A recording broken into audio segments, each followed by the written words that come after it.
una de cada 4 personas sufre algún problema de salud mental a lo largo de su vida. ¿Qué tal? Bienvenidos a un nuevo programa de Analízale en el que hablaremos de la salud mental. Precisamente profundizaremos en el concepto que en los últimos años está ganando visibilidad gracias a las asociaciones como Alfaem, que justamente hoy lo vamos a tener con nosotros. Y también nos acompañarán 2 testimonios que conviven a diario con un trastorno mental. Vamos a comenzar repasando algunos datos sobre salud mental en el mundo porque debemos de mencionar que será la principal causa de discapacidad en el año 2030. No solo eso, Pablo, sino es que es la segunda causa de muerte en personas de 15 a 29 años. Por ello se ha ideado un plan de acción integral sobre salud mental 2013-2030. Esto es lo que sucede en el mundo, mientras que si observamos los datos de España, vemos que el 6,7% de la población sufre ansiedad, el mismo porcentaje de depresión y en ambos casos es el doble de mujeres que de hombres. También debemos mencionar que más de 1 millón de personas tienen un trastorno mental grave. Y 8 de cada 10 personas con problemas de salud mental no tienen empleo. Esto es muy importante, ya que hay que mencionar que la mayoría de problemas mentales, entre el 11 y el 27%, se atribuyen a condiciones de trabajo. Por ello, el Gobierno ideó el Plan de Acción 2021-2024 sobre salud mental para combatir esta enfermedad.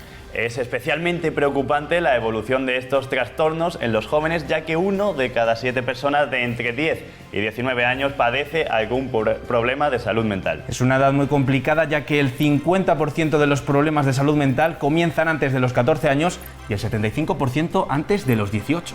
Justamente el 15,9% de los jóvenes de entre 15 y 19 años ha padecido un problema de salud mental. También vemos que evoluciona con el paso de los años, porque con respecto a 2017 se triplican los casos de alta frecuencia y se duplican los casos de problemas con baja frecuencia. Hay datos también positivos, aunque el 50% de los jóvenes creyó sufrir algún problema de salud mental, pues fueron a buscar ayuda psicológica. Entre las enfermedades o trastornos que más predominan, el 39% afirman haber tenido síntomas depresivos, aunque se diagnostican tan solo el 11,4%.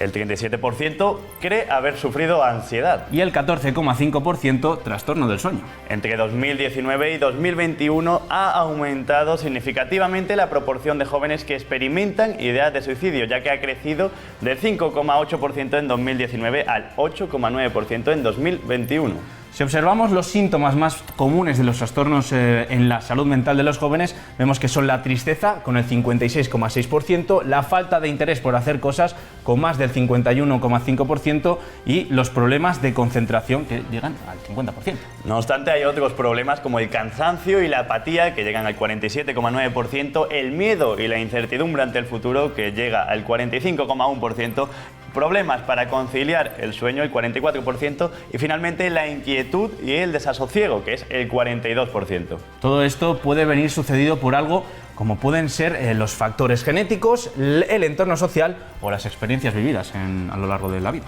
Estos son los datos, pero ahora vamos a entrar en el análisis.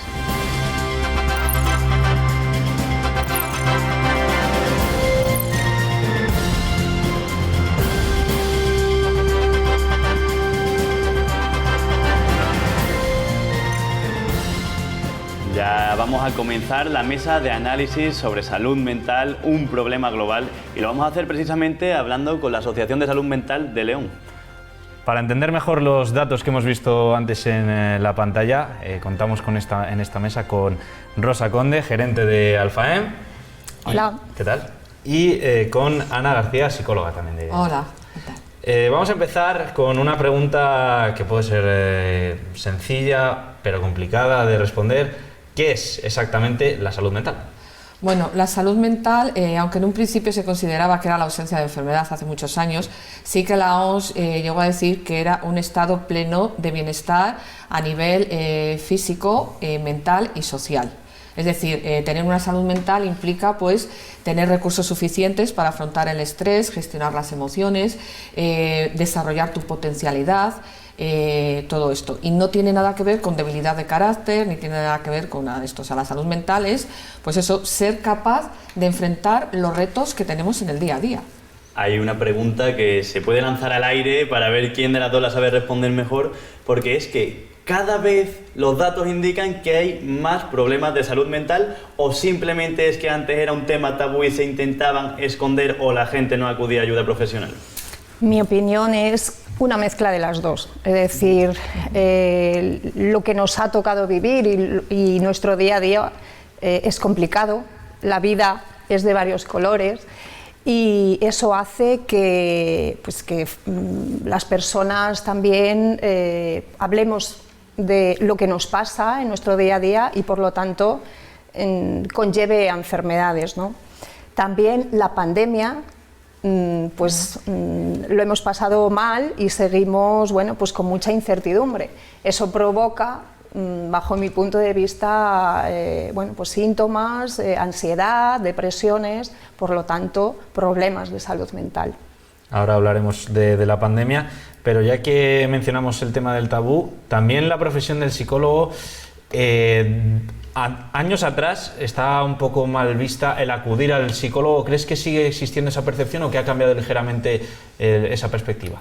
No, yo creo que ha cambiado, que cada vez vemos con más normalidad acudir a salud mental, al psicólogo, al psiquiatra y sobre todo lo que hacía referencia a Rosa desde la pandemia, ¿no? La gente habla más abiertamente de salud mental.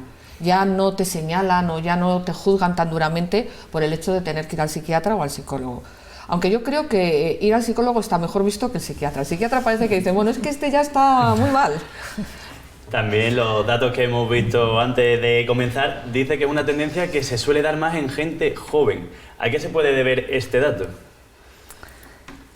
Pues claro, la gente joven cada vez tiene más presión en todos los sentidos, más competitividad, están las redes sociales, que parece que tienes que ser el mejor, que tienes que recibir mayor cantidad de likes. Esto nos lleva a que nos aislamos en casa y no tenemos esas relaciones sociales. No quiero demonizar para nada las redes sociales, que yo creo que están muy bien, nos sirven para aprender, para estar conectados, para compartir intereses comunes, pero no tenemos que olvidar que no tenemos que dejar de lado ese contacto presencial. Entonces, los jóvenes hoy en día, el recluirse en esas redes sociales totalmente no es bueno. Y luego otra problemática que estamos sufriendo, yo creo que es el bullying en los jóvenes. Cada vez no sé por qué, yo creo que la incidencia de bullying es una situación que está llevando a que haya más incidencia de problemas de salud mental en los jóvenes. Y mira que cada vez se intentan poner más remedios para que no haya bullying en los colegios y en todos los centros educativos. Pues el bullying es tremendo. Además, constatamos muchas veces que el inicio del problema de salud mental está en un acoso en el colegio. Además, puede haber correlación entre bullying y redes sociales, que se esté dando el ciberbullying. Exactamente. Luego el ciberbullying, que es mucho más complicado, porque además es que te estás poniendo en una red social donde no conoces al otro y te puedes creer igual es una persona más adulta, con más años, o que es una persona que luego te empieza a controlar, a acosar. Tú no lo estás viendo, no estás viendo presencialmente cómo es. Las redes sociales puede que también tengan un lado positivo al hecho de tú poder expresarte, porque también vemos que a lo mejor en las redes sociales podemos ver muchos tweets o muchas publicaciones en las que se ve a gente que cuenta su problema, lo que ha tenido. ¿Le puede servir de método de desahogo? Y sí, puede servir un método de desahogo. Todos necesitamos desahogarnos. Es como todo, yo creo que aplicar el sentido común, que a veces es el menos común de los sentidos, o sea, es un poquito racionalizar y decir...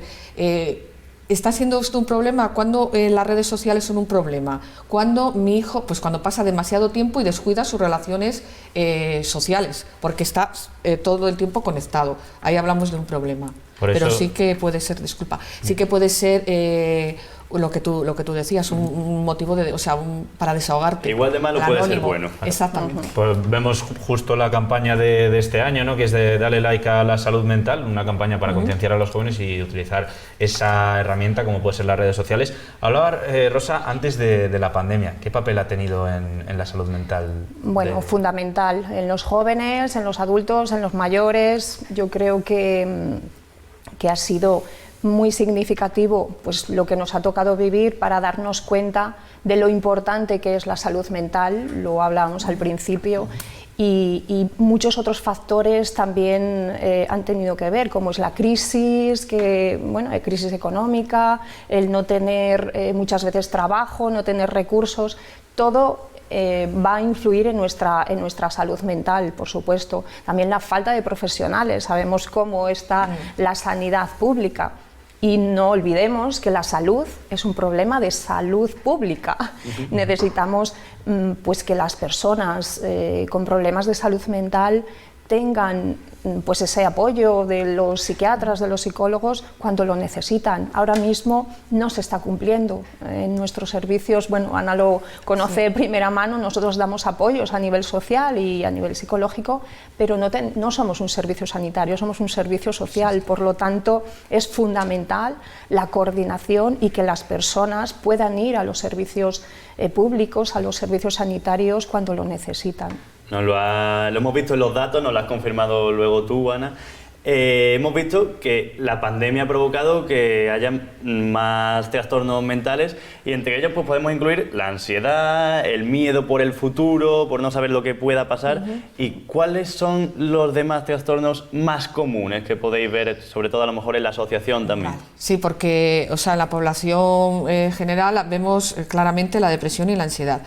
Si vamos a nuestra entidad, tratamos problemas de salud un poco más graves, es decir, estamos hablando de esquizofrenia. La esquizofrenia es una forma de psicosis, es decir, la psicosis se caracteriza por un grupo de enfermedades o de trastornos en los que hay un alejamiento de la realidad, hay alucinaciones, delirios, trastornos del pensamiento. Entonces, dentro de estos trastornos psicóticos, sobre todo es la esquizofrenia, hay otros más, trastorno esquizoafectivo, delirante, etc. Luego tenemos trastorno bipolar también, y distintos trastornos de personalidad, que hay varios. Sobre todo el trastorno límite de personalidad estamos viendo también bastante en los jóvenes. Yo creo que serían esos: esquizofrenia, trastorno bipolar, trastornos de personalidad. ¿Y cómo hacéis para, tenéis métodos diferentes de trabajo para cada una de las enfermedades o intentáis juntarlos todos en un mismo grupo?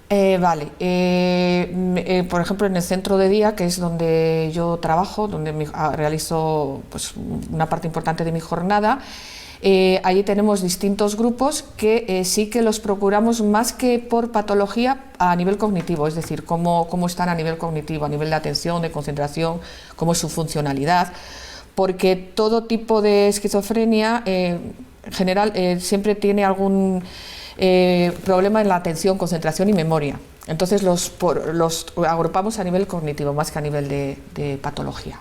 Una duda que nos ha surgido, por ejemplo, a Javi y a mí al comenzar a prepararnos Analízale, fue en qué momento se diagnostica como enfermedad una depresión, por ejemplo, porque tú puedes decir estoy pasando malos días. ¿En qué momento un psicólogo dice tienes enfermedad o no? ¿Dónde está el límite, la barrera? Sí, esa es una pregunta interesante, importante. Yo siempre explico, cuando vamos a dar las charlas, yo siempre digo, todos tenemos nuestras goteras a nivel psicológico, igual que físicamente puedes tener colesterol, puedes tener tensión alta, puedes tener reuma, pues a nivel psicológico también. Entonces, claro, ¿cuándo eso que yo tengo a nivel psicológico se convierte en un trastorno o en una enfermedad? Pues claramente cuando esa gotera se hace tan grande que interfiere en mi vida familiar, laboral, social y además me crea un grado significativo de malestar. Ahí tengo que intervenir, tengo que pedir ayuda, porque cuando yo esa goterita es pequeña la voy llevando, pues bueno, pues voy más o menos. ¿Cuáles son esos estudios que hay que hacer en un paciente para saber si tiene algún trastorno mental? ¿Qué es lo que le hacéis cuando él llega a lo mejor a la consulta o a la asociación? ¿Qué es lo primero que tiene que hacer? El papel de diagnóstico sí que lo tiene, como dice Rosa, porque somos un recurso social que lo tienen que hacer desde salud mental. Pero bueno, ya hablando con la persona, primero es a ver qué te pasa, qué es lo que te preocupa, cuéntame. Y en función de eso, pues tú ya le vas diciendo o le vas orientando.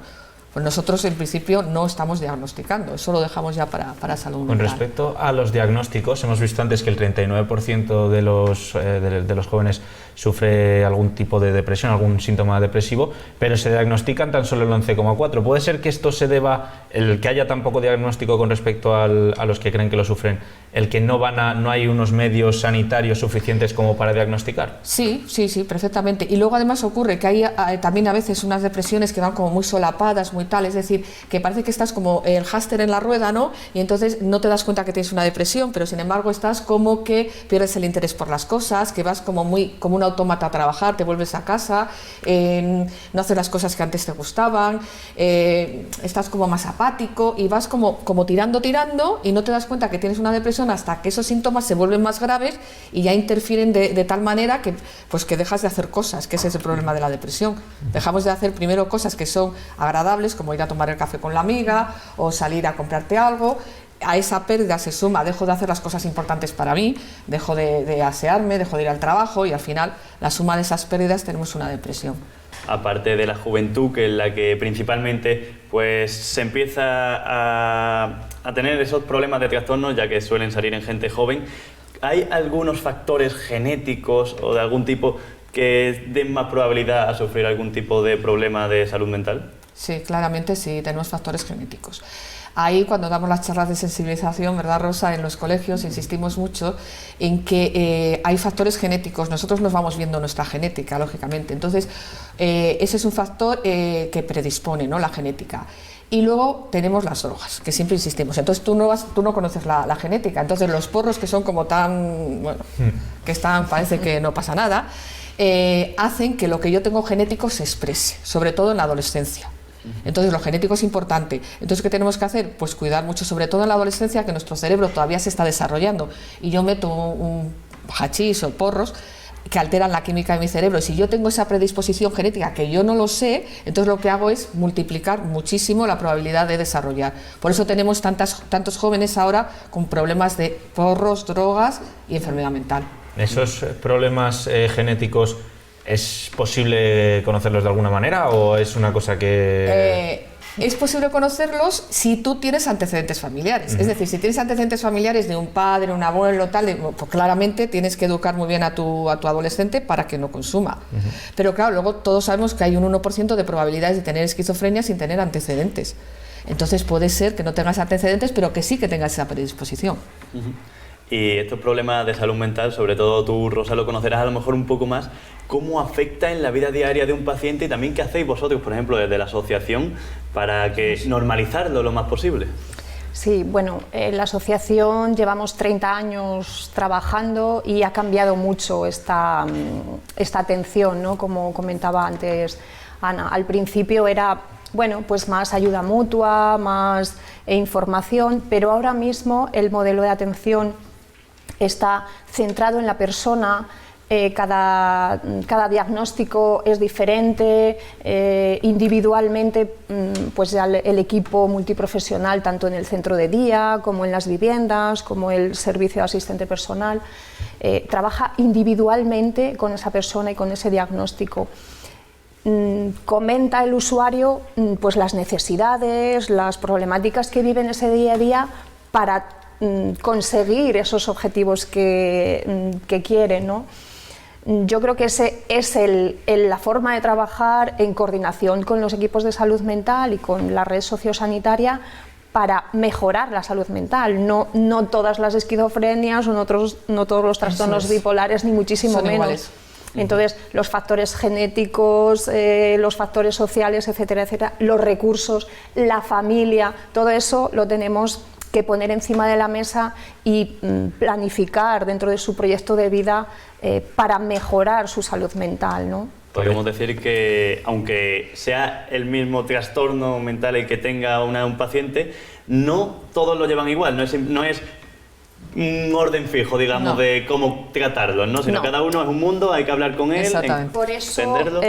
Lo que decíamos antes, es el equipo de salud mental quien diagnostica la enfermedad, quien tiene que hacer ese seguimiento a nivel de salud.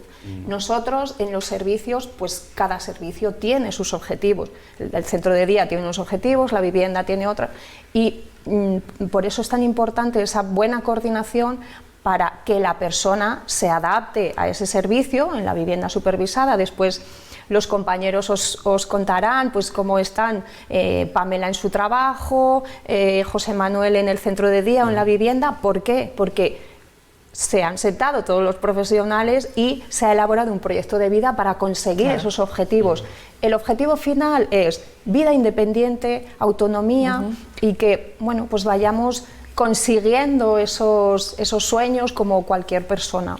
Uno de las ramas que tenéis vosotros en el centro, lo has comentado, son las viviendas supervisadas. ¿Qué es lo que hacéis exactamente en esas viviendas? Bueno, la verdad es que la vivienda es un recurso social muy normalizador, es como un piso de estudiantes, pero las personas que conviven en esa vivienda pues tienen un diagnóstico de salud mental, tienen carencias a nivel de autonomía y se trabajan en diferentes áreas. Por una parte, las habilidades, actividades de la vida diaria, instrumentales, como, bueno, pues como todos, como cocinar, la limpieza de la casa, la compra, la autonomía a nivel de la economía, las habilidades sociales. Muchos de ellos suben al centro de día o no. El objetivo es que estén activos socialmente. También se trabaja paralelamente con la familia. Es muy importante que si tienen, bueno, José Manuel, por ejemplo, pues se va todos los fines de semana a su unidad familiar porque es del área rural y es su vida. Creemos que es muy importante seguir manteniendo esos lazos familiares porque, bueno, de ellos depende la rehabilitación y la inserción social, por supuesto. Desde las asociaciones ya vemos que se trabaja muy bien para solventar todos los problemas, pero a nivel institucional, ¿piensas que también se está trabajando correctamente o hay cosas que mejorar? Bueno, hemos avanzado muchísimo en estos 30 años que llevamos trabajando. Por supuesto, queda mucho por hacer porque las necesidades van cambiando, van aumentando, por supuesto, y lo que hemos manifestado, que esas necesidades se tienen que adaptar a la persona. Hace años no podíamos hablar de las redes sociales porque es que casi ni había, pero ahora es muy importante que pongamos el foco en esa sensibilización, en esa concienciación social, porque si no, no avanzaríamos. Y además, teniendo en cuenta que los problemas ahora mismo que estamos teniendo de las nuevas necesidades vienen de la mano de los niños, los adolescentes y de los jóvenes, son nuestro futuro. Ya estamos hablando de diagnósticos cuando son niños, entonces las administraciones, lo hemos dicho, llevamos años haciéndolo y por eso el lema del Día Mundial de la Salud Mental, pongamos recursos para las personas con un diagnóstico crónico, pero por favor, para los niños y para los adolescentes tenemos que dotar de profesionales para la salud pública. La última pregunta para las dos. ¿Cada vez hay más concienciación acerca de la salud mental a nivel de la sociedad? Sí, yo creo que cada vez hay más concienciación y como decíamos antes, lo de la pandemia ha hecho que no haya tanto problema en hablar de salud mental y es tan importante sobre todo para combatir el estigma, porque claro, cuando una persona va al psiquiatra y le hace las pruebas y le dice usted tiene una esquizofrenia, él no sabe lo que es la esquizofrenia, entonces en ese momento ¿qué hace? Incorpora todo lo que socialmente se dice de la esquizofrenia, se lo autoatribuye y estamos haciendo autoestigma. Entonces, claro, eso luego es muy difícil. Eso hace que yo niegue la enfermedad. ¿Cómo voy a tener esto? Dios mío, no. Y no todas las esquizofrenias son iguales, no todos los trastornos bipolares son iguales. Y es tan importante la concienciación y la aceptación por parte de la sociedad, porque si tú te sientes aceptado, tú tienes menos problema en aceptar.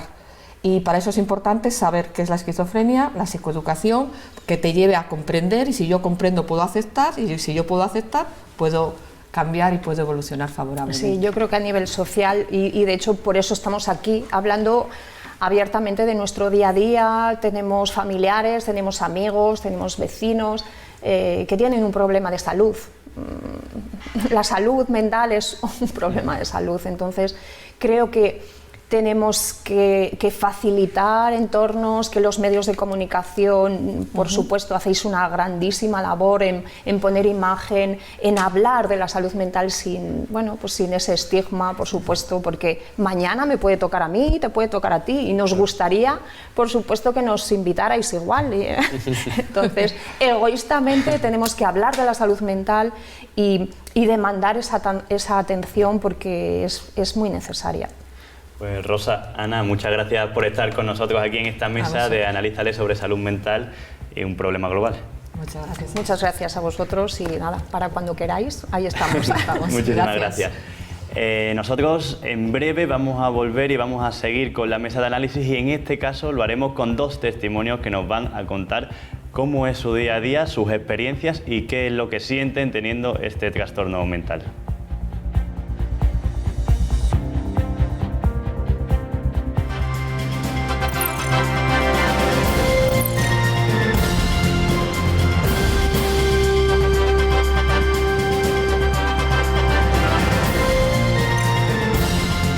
Ya estamos de vuelta en Analízale Salud Mental, un problema global.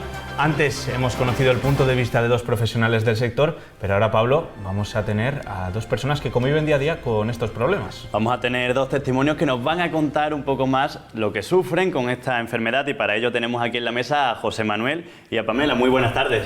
Muy buenas tardes. José Manuel, tú tienes un trastorno esquizotípico de la personalidad. Cuéntanos un poco cuáles son tus síntomas y cómo es un poco convivir con ellos.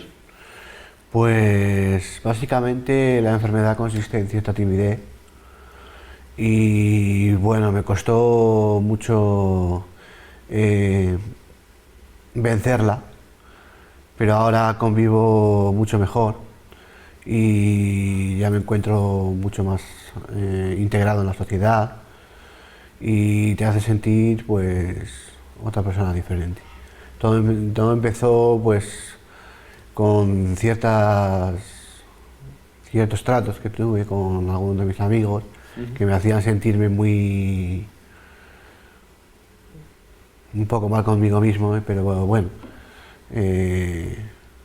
tuve algunos pródromos y eso desembocaron en algunas crisis y bueno,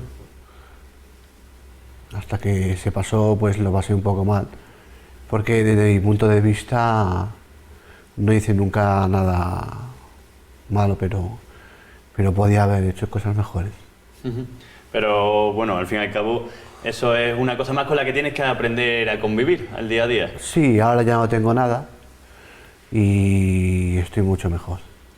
En tu caso, Pamela, tú lo que tienes es un trastorno bipolar. Sí. Cuéntanos cuáles son tus síntomas y también un poco, como él ha mencionado, lo que es vivir día a día con ellos.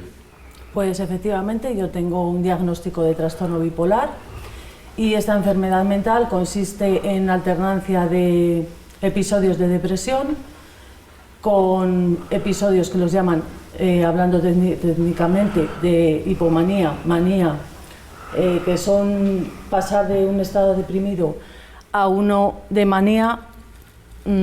Es complicado, pero manejando bien la sintomatología se puede llegar a controlar.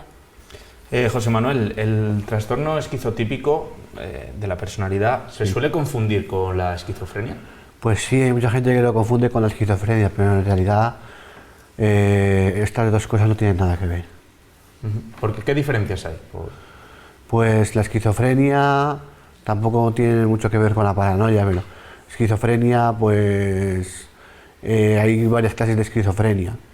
Fundamentalmente, el trastorno esquizotípico de la personalidad es un comienzo hacia una enfermedad, pero yo no tengo ninguna enfermedad reconocida. Sí tengo la discapacidad del 33%, la mínima, y bueno, hay quien lo confunde sí con esquizofrenia, pero la esquizofrenia más bien es alucinaciones, paranoias, etc. Y eso no es lo que yo tengo. ¿Cómo disteis cuenta vosotros de que teníais un problema, de que a lo mejor necesitabais acudir a ayuda profesional? Pues en mi caso fue en torno a la adolescencia, entre los 20 y los 25 años, cuando surgió el problema.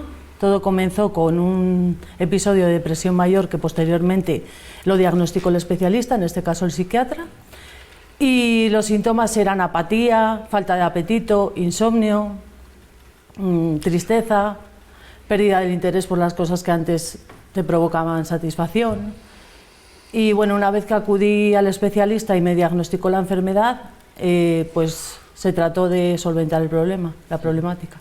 ¿Y en tu caso cómo fue, José Manuel, esta Pues igual situación? que ella durante la adolescencia, cuando ya había cumplido la mayoría de edad, decidieron mis padres llevarme a un psicólogo, porque quizás su punto de vista pues, difería del mío y era distinto, y decidieron ellos que lo mejor es que fuera a la psicología, que acudiera a la psicología, y estuve con una psicóloga pues unos 4 o 5 años y ya lo he dejado. Después acudí al psiquiatra y bueno, empecé a tomar cierta medicación y no me venía bien y ahora tomo menos y estoy mucho mejor. ¿Cómo fue ese momento para los dos de acudir a ayuda profesional? Pues yo es que había tratado muchas veces en el colegio también y en muchos sitios lo del tema del estigma, pero no me imaginaba que de la salud mental estuviéramos tan estigmatizados, porque yo creía que los psicólogos y los psiquiatras y los centros psiquiátricos, que se llaman ahora sí, ahora ya no se llaman manicomio ni nada de eso, yo creía que era para gente que estaba pues loca y no, es gente que necesita ayuda. Son como las demás personas, solo que tienen una discapacidad, pero es gente normal, que tiene las mismas posibilidades y las mismas capacidades para hacer ciertas cosas, para destacar a lo mejor en otras cosas que los demás no destacan. O sea que son gente normal.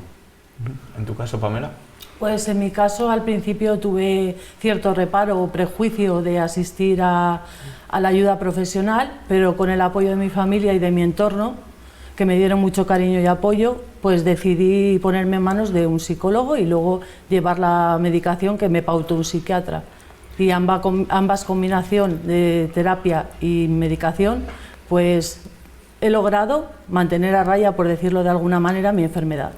Antes de acudir al psicólogo, ¿tuviste algún tipo de tabú, algún tipo de vergüenza por decir estoy yendo a ayuda profesional? La verdad que no, porque si era para mi bienestar, para controlar mi enfermedad y para ayudarme en el día a día a resolver los posibles conflictos que me pudieran surgir a raíz de mi enfermedad, no tuve ningún tabú.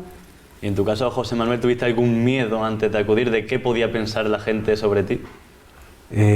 Pues no, porque sabía que era para mi bien y sabía que mi familia lo hacía para que me encontrara mejor, y así fue, porque la gente confunde muchas veces el problema de salud mental con salud mental. Una persona puede tener algún problema de salud mental, pero es decir, puede tener trastorno bipolar o esquizofrenia o eso, y tener una salud mental muy buena. Es decir, son dos cosas diferentes. Oye, qué bueno lo que nos contáis, la verdad, en ese sentido, porque muchas veces conocemos a personas que igual les da miedo dar ese paso, y que vosotros lo tuvierais tan claro, yo creo que puede ayudar a que mucha gente diga, oye, tengo que dar ese paso hacia adelante y acudir a ayuda profesional, que muchas veces se necesita, y no está mal decirlo. ¿Vosotros habéis tenido algún problema al expresar que estabais acudiendo a ese tipo de ayuda? En principio no he tenido ningún problema al expresar que estaba recibiendo ayuda psicológica y farmacéutica por parte del psiquiatra, pero en cambio se lo he contado desde un principio a mi entorno más cercano y amigos de mi círculo más cerrado. ¿Nunca habéis sufrido a lo mejor algún tipo de discriminación al yo no he tenido de momento ningún tipo de discriminación, porque a mí la gente me conoce, y sobre todo en el pueblo, y sabe que soy una persona en la que se puede confiar, que hago lo que la gente necesite, y soy una persona que me siento valorada y reconocida allí, y saben que lo hago que sigo siendo la misma persona, solo que tomo medicación. José Manuel, antes has hablado de estigmatización, ¿no? ¿Cómo lleváis los comentarios que pueden hacer personas más cercanas, menos cercanas sobre vuestros trastornos sin que realmente sepan de qué va? Pues en mi caso la gente habla muy banalmente de, este es bipolar. Pero si realmente supieran lo que significa tener un trastorno bipolar, no hablarían tan a la ligera, porque es una enfermedad grave.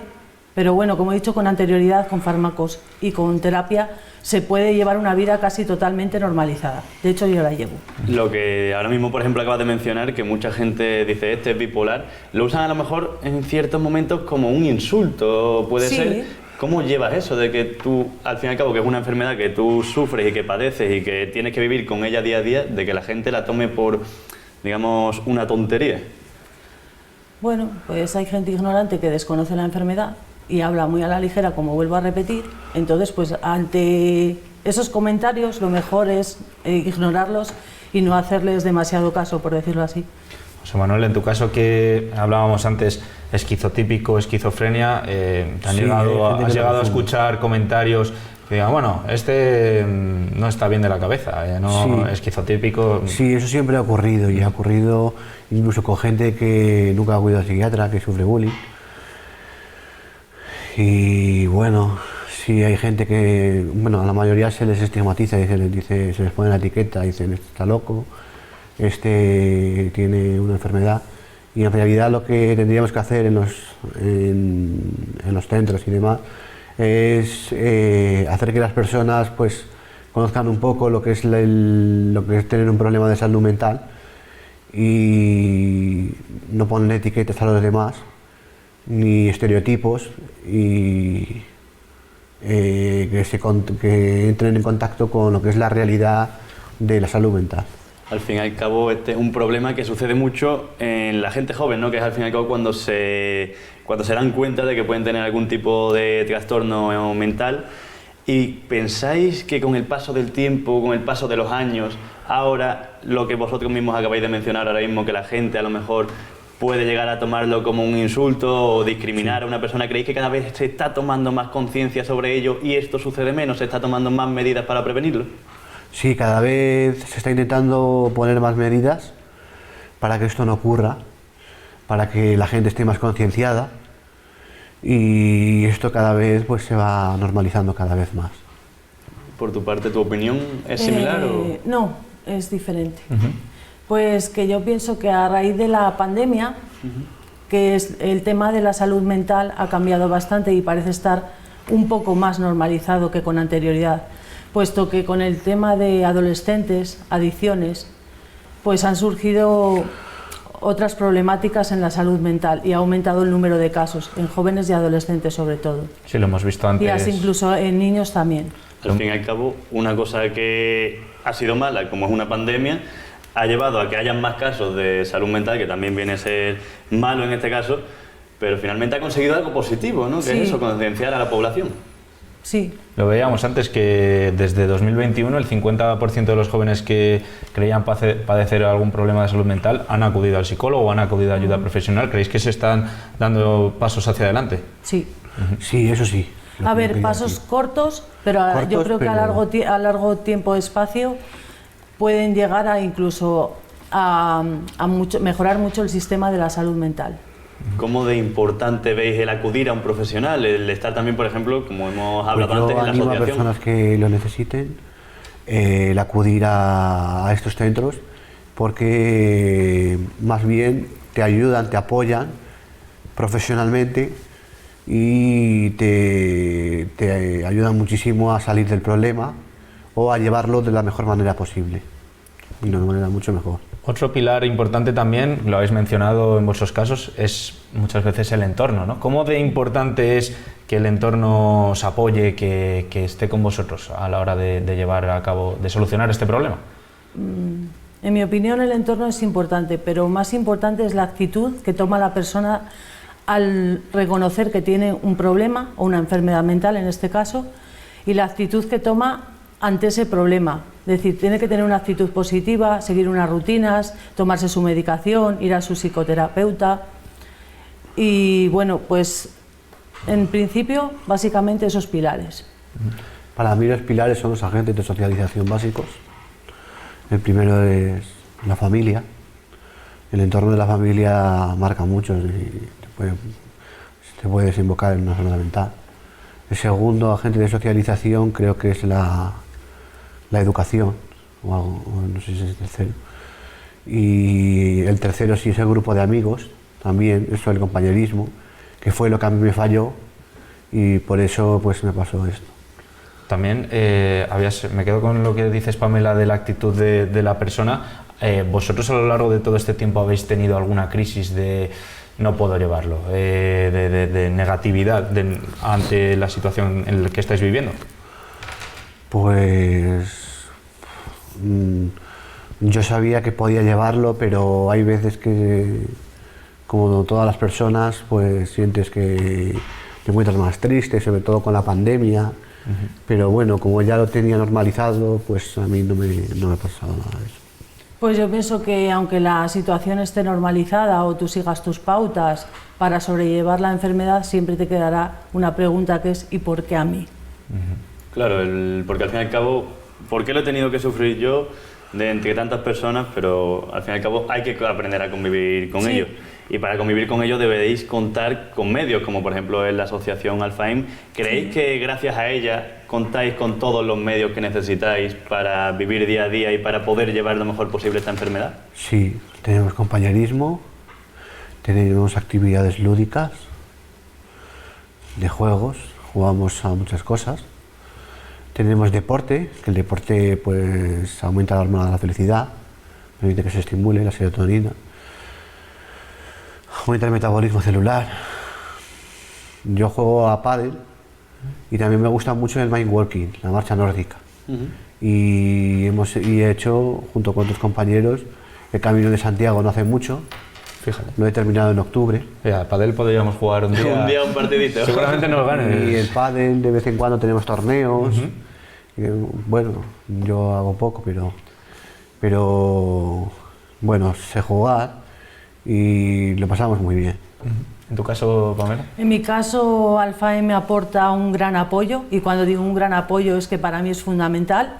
Yo trabajo en el centro residencial de esta asociación, hago mis funciones de recepcionista, en el trabajo estoy totalmente integrada, tengo unos compañeros muy buenos y sobre todo en el centro tenemos un gran apoyo psicológico, que es la psicóloga Natalia, que si en algún momento tenemos algún problema puntual o una actitud que no sabemos cómo manejar, o si vemos que a causa de nuestra enfermedad estamos virando hacia un lado u otro del trastorno, cuando digo virando me refiero a una depresión o a un episodio de manía, podemos consultarla sin problema.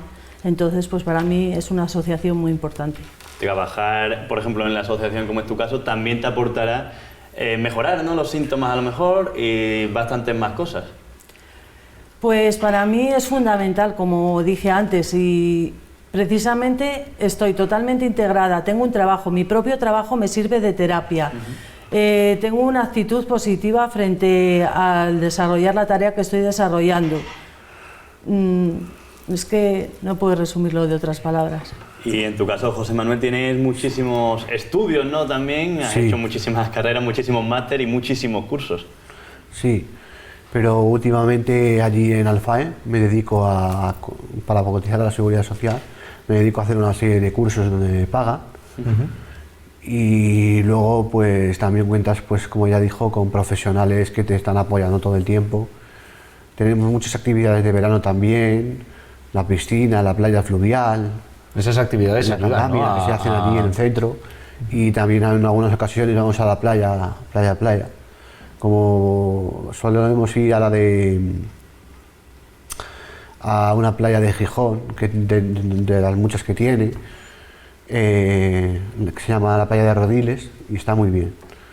Y luego pues hacemos muchísimas cosas en habilidades sociales. Nos enseñan temas de sexualidad, hacemos actividades de memoria, psicotécnicos, y bueno, todo está muy bien. Al fin y al cabo hacéis actividades como cualquier persona, un día normal y corriente.